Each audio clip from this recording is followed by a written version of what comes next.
স্বপ্ন বাড়ি যাবে আমার, গন্তব্য যখন ভালোবাসা, একটি ফেরার গল্প। শহরের যান্ত্রিকতায় বন্দি জীবনের চাকা যখন ক্লান্তিতে থমকে যেতে চায়, ঠিক তখনই ক্যালেন্ডারের পাতায় উঁকি দেয় ঈদের চাঁদ।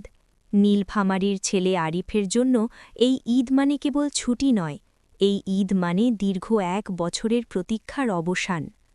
আরিফ ঢাকার একটি বেসরকারি প্রতিষ্ঠানে সামান্য বেতনে চাকরি করে।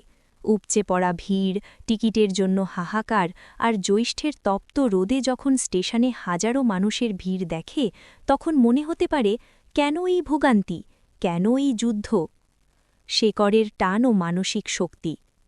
বাসের দীর্ঘ জ্যামে যখন আরিফ ১৪ ঘণ্টা আটকে ছিল, তখন তার চারপাশের অনেকেই ধৈর্য হারিয়ে ফেলছিল।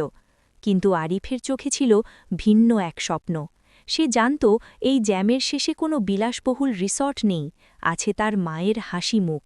মা হয়তো এতক্ষণে বারবার ফোন চেক করছেন আর বারান্দায় দাঁড়িয়ে রাস্তার দিকে তাকিয়ে আছেন। আমরা প্রায়ই জীবনের ছোটখাটো বাধা দেখে থমকে যাই, কিন্তু ঈদে বাড়ি ফেরা আমাদের শিখিয়ে দেয়, উদ্দেশ্য যদি সৎ হয় এবং গন্তব্য যদি প্রিয়জন হয়, তবে কোনো বাধাই অজেয় নয়। আরিফের এই যাত্রা আসলে আমাদের প্রত্যেকের জীবনের রূপক। আমরা সবাই কোনো না কোনো গন্তব্যের দিকে ছুটছি, যেখানে হাজারো ক্লান্তি আমাদের গিলে খেতে চায়। ধৈর্যই সফলতার চাবিকাঠি।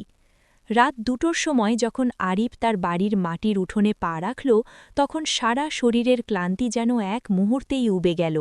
হারিকেনের মৃদু আলোয় মায়ের সেই আনন্দাশ্রু ভেজা চোখ দেখে আরিফ বুঝল, এই কয়েকশো মাইলের কষ্ট আসলে কিছুই না। এই গল্প আমাদের মনে করিয়ে দেয় যে সহনশীলতা, বড় প্রাপ্তির জন্য সাময়িক কষ্ট সহ্য করার মানসিকতা থাকতে হয়।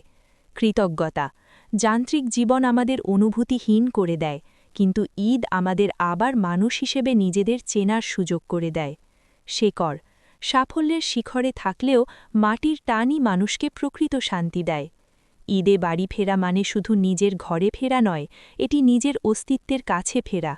তাই পথের বাধা দেখে যারা পিছিয়ে আসতে চান, তাদের মনে রাখা উচিত, যাত্রাপথের কষ্ট সাময়িক, কিন্তু গন্তব্যের প্রাপ্তি চিরস্থায়ী। ভালো লাগলে একটা লাইক, শেয়ার, সাবস্ক্রাইব আশা করতেই পারি।